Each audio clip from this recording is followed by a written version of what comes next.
Let's see derivation of equations of motion for uniformly excited motion.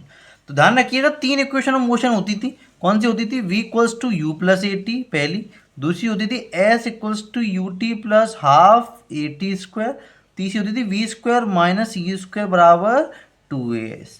ये तीनों equation of motion का हम derivation देखते हैं। अब ध्यान रखिएगा, ये तीनों इक्वेशन ऑफ मोशन केवल यूनिफॉर्मली एक्सलेटेड मोशन के लिए होती हैं, यानी स्पीड या वेलोसिटी है वो कांस्टेंट स्पीड से या तो इंक्रीज हो रही है या डिक्रीज हो रही है। यूनिफॉर्मली एक्सलेटेड मोशन के लिए ही वैलिड हैं ये तीनों इक्वेशन ऑफ मोशन। ठीक है, अब डेरिवेशन देखते हैं इसका। तो पहले देखते हैं एल्जेब्रिक मेथड से, फिर इसके बाद ग्राफिकल मेथड से देखेंगे। तो एग्जांपल के लिए मान लीजिए कोई भी ऑब्जेक्ट है या बॉडी है, वो इनिशियली उसकी स्पीड u थी और फाइनल उसकी वेलोसिटी या स्पीड v है। ठीक है, यहाँ से यहाँ तक पहुँचने में मान लीजिए उसको t टाइम लगा, और जो इसने डिस्टेंस ट्रेवल की है इतनी, वो इसने s डिस्टेंस ट्रेवल की है।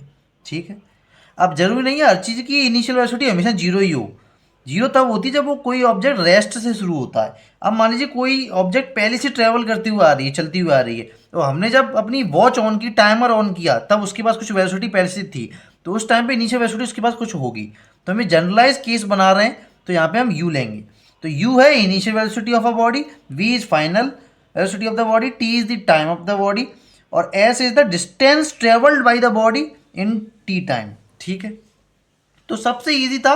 एक्सेलेरेशन क्या होता है? एक्सेलेरेशन होता है change in velocity upon time taken. तो वेलोसिटी चेंज कैसे हो रही है? फाइनल v है, इनिशियल u है, टाइम कितना लगा? t टाइम लगा। तो जब इस दोनों तरफ क्रॉस मल्टीप्लाई कर देंगे तो v माइनस यू बराबर ए टी, तो v is equals to u plus a t. पहली इक्वेशन तो इजीली ड्राइव हो गई। ठीक है, ठीक है, ये थी पहली इक्वेशन। अब देखिए दूसरा, देखिए दूसरी है डिस्टेंस की। अब जब ध्यान से समझिए इसे। अब देखिए यहाँ पे हमारे पास फॉर्मूला होता था distance is equal to speed into time.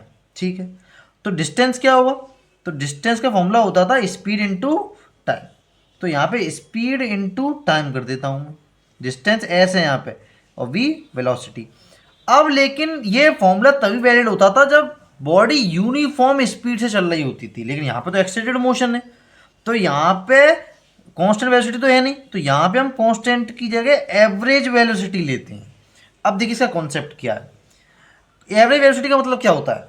Average velocity का मतलब होता है कोई ऑब्जेक्ट मान लीजिए कम ज़्यादा स्पीड से चल रही है, पहले इसकी वेलोसिटी कुछ थी, उसके बाद कुछ और हो गई, चेंज हो रही है, पर कुछ स्पेसिफिक टाइम में वो कुछ स्पेसिफिक डिस्टेंस उसने कवर की, तो एवरेज वेलोसिटी उस वेलोसिटी को बोला जाता है कि उतनी ही टाइम में सेम डिस्टेंस कवर करे और कितनी कांस्टेंट स्पीड से वो बॉडी चले, उसको बोलते हैं एवरेज स्पीड।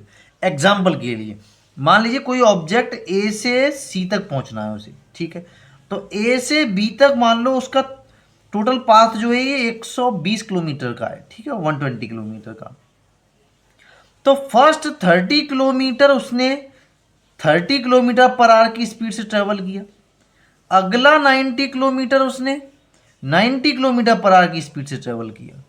ठीक है, तो अब ध्यान सुनिए, स्पीड देखिए कम ज़्यादा हो रही है, तो कितने टाइम में ए से सी तक गया?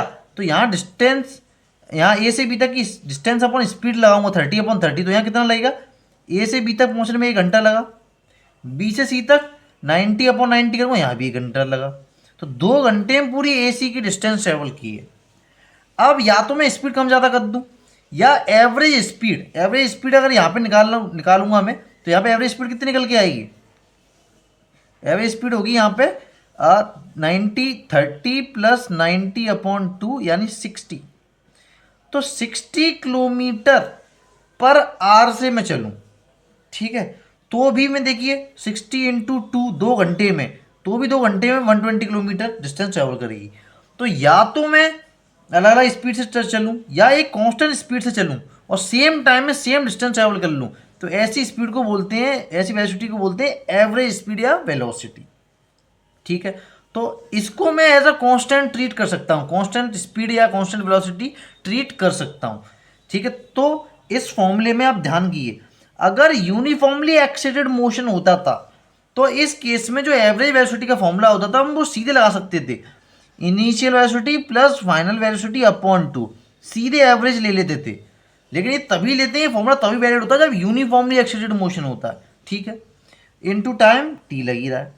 अब देखिए दूसरी इक्वेशन में वी नहीं आता, फाइनल वेलोसिटी का टर्म नहीं आता, तो बहुत ईजी है। यहां से वी की जगह क्या मैं ये पुट कर सकता हूं, कर सकता हूं। तो v की जगह मैं यहाँ पे पुट कर देता हूँ, इस v की जगह पुट कर देता हूँ u plus a T, you plus a t upon two into T. कैसे किया मैंने, ये किया using equation first. First equation से v की जगह मैंने ये पुट कर दिया, क्योंकि सेकंड इक्वेशन मोशन v होता ही नहीं है, ठीक है। तो जब इसको मैं सॉल्व करूँगा तो क्या आएगा, u प्लस ये two u plus a t upon two, इसमें टी का मल्टीप्लाई, अब टी का अंदर मल्टीप्लाई कर दूंगा तो क्या आएगा, two u t plus a t square, और इस होल पूरे के नीचे कितना है टू। अब टू को मैं अलग अलग कर देता हूँ, तो टू यू टी के नीचे टू अलग हो जाएगा और ए टी स्क्वायर के नीचे टू अलग हो जाएगा। देखिए इससे ये कट गया, तो जो डिस्टेंस का फॉर्मूला ड्राइव हो गया है वो you t plus half a t square, ठीक है। ये हो गई इक्वेशन टू ड्राइव हो गई। अब देखिए थर्ड वाली क्या थी, थर्ड इक्वेशन ऑफ मोशन थी v square minus u square बराबर टू ए एस। अब देखिए थर्ड इक्वेशन ऑफ मोशन में क्या नहीं आता, टाइम नहीं आता, इसमें टाइम नहीं आ रहा, टाइम गायब है। तो बहुत ईजी है, यहाँ पे मैंने v की वैल्यू u और a और t के टर्म्स में पुट की थी, क्योंकि मुझे v नहीं चाहिए था। इसमें मुझे t नहीं चाहिए, तो क्या मैं t की जगह ये वाली वैल्यू पुट कर सकता हूँ, देखिए कैसे। अब देखिए इसी में s equals to u plus v upon two है। अब यहां से t की जगह इस इक्वेशन क्या t की जगह मैं ये वैल्यू पुट कर सकता हूं, v माइनस यू अपॉन ए। देखिए टाइम इधर चला गया, a नीचे आ गया, तो t की जगह v माइनस यू अपॉन ए पुट कर सकता हूं, क्योंकि मुझे इसमें t चाहिए in third equation of motion में। तो जब इन दोनों का मल्टीप्लाई होगा तो क्या होगा, देखिए a plus b a minus b, तो क्या बन जाता है a square minus b square upon two a. अगर ये इसका एस के साथ मल्टीप्लाई होगा, क्रॉस मल्टीप्लाई होगा, तो क्या बन जाएगा v square minus u square बराबर टू ए एस। और सिंप्लीफिकेशन करना चाहते हो तो वी स्क्वायर बराबर u square plus two a s. तो इस तरह से using algebraic method, mathematical method से तीनों इक्वेशन ऑफ मोशन ड्राइव हो गई। Now let's see derivation of equation of motion using graphical method. तो ग्राफिकल मेथड में कैसे करना है, तो देखिए ग्राफ बनाते हैं वेलोसिटी और टाइम के बीच में बॉडी का, ठीक है।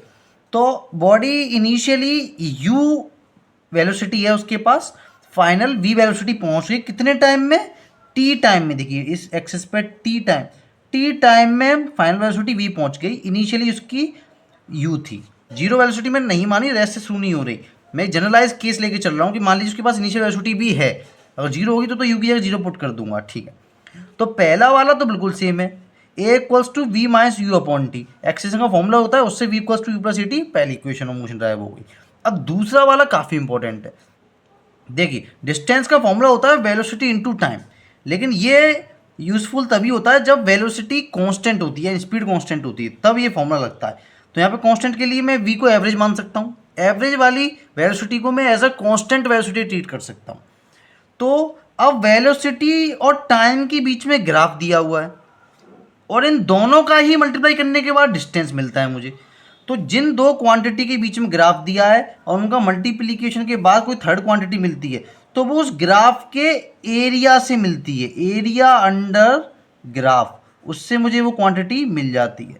तो यहाँ पे ग्राफ कितना है, केवल इतना इतना ग्राफ है ये, तो इसका जो ये पूरा एरिया निकालूंगा मैं, ये एरिया पूरा अंडर द ग्राफ, एरिया के अंडर ग्राफ, तो जो ये एरिया निकालूंगा ये पूरा एरिया मुझे दे देगा डिस्टेंस। क्या दे देगा, डिस्टेंस। तो देखिए अब इसको z, इसको o मान लेता हूँ, इस पॉइंट को a, इसको b, इसको c।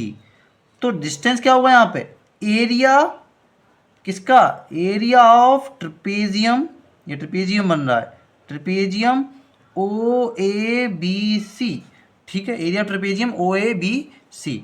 तो फॉर्मूला क्या होता है ट्रिपेजियम का, half sum of parallel side. अब तो ये दोनों साइड पैरेलल हैं, तो इनिशियली ये वाली वेलोसिटी कितनी थी u, और फाइनल कितनी थी v, ठीक है। देखिए ये v है, ये इसके parallel v, sum of parallel sides into height. Height कौन सी होती है, देखिए ये जो सीधी होती है बिल्कुल 90 डिग्री, जो ये हाइट होगी वही ये वाली हाइट होगी, यानी टी टाइम टी, ठीक है। अब सिमिलरली इसमें फाइनल वेलोसिटी क्या होती है, फाइनल वेलोसिटी सेकंड वाली जो इक्वेशन ऑफ मोशन होती है उसमें होती नहीं है, उसमें केवल u इनिशियल वेलोसिटी टाइम और डिस्टेंस का होता है और एक्सेलरेशन होता है। तो इस इक्वेशन से v की जगह मैं इसमें वैल्यू पुट कर दूं तो u plus a T into T, तो क्या आ जाएगा, ये आ जाएगा half 2u plus a T into T. अब t का अंदर मल्टीप्लाई कर देता हूँ और अंदर अंदर 2ut plus half a t square upon 2। अब 2 को अलग अलग सेपरेट करूँगा, 2ut upon 2 plus a t square upon 2, इससे कट गया तो क्या आ गया ut plus half a t square, ठीक है। अब देखते हैं थर्ड इक्वेशन ऑफ मोशन का डेरिवेशन, बिल्कुल सिमिलर है वो भी। जैसे यहाँ पर half u plus v into t था, तो थर्ड इक्वेशन ऑफ मोशन क्या होती है, v square minus u square equals to 2as, तो उसमें क्या नहीं आता, टाइम नहीं आता। तो सिमिलरली जो मैथमेटिकल मेथड से किया था सिमिलरली यहाँ करना है, इस टाइम की जगह यहाँ से वैल्यू पुट कर देंगे। तो जो ये वाली इक्वेशन थी s equals to half u plus v, देखिए यहाँ से टाइम की वैल्यू क्या निकलेगी, टाइम ऊपर पहुँच जाएगा, a नीचे आ जाएगा, तो क्या होगा v माइनस यू अपॉन क्या a। तो जब इसका होगा देखो a plus b a minus b, तो क्या बन जाएगा a square minus b square upon 2a। जब ये इधर क्रॉस मल्टीप्लाई होगा तो 2a किसके साथ आ जाएगा, s के साथ, तो v square minus u square बराबर 2as, तो क्या हो जाएगी v square equals to u square plus 2as। ये थर्ड इक्वेशन भी क्या होगी, ये सेकंड इक्वेशन थी, ये थर्ड इक्वेशन में ड्राइव होगी। डिफरेंस सिर्फ इतना होता है मैथमेटिकल एक्सप्रेशन में, मैथमेटिकल मेथड से, कि जो ये वाली वैल्यू आती थी वो निकाल देते हम एवरेज वेलोसिटी के फॉर्मूले से कि u प्लस वी अपॉन 2 से, और जो ग्राफिकल मेथड में ये आता है एरिया अंडर द ग्राफ से। सिर्फ इस इक्वेशन का डिफरेंस है मेन।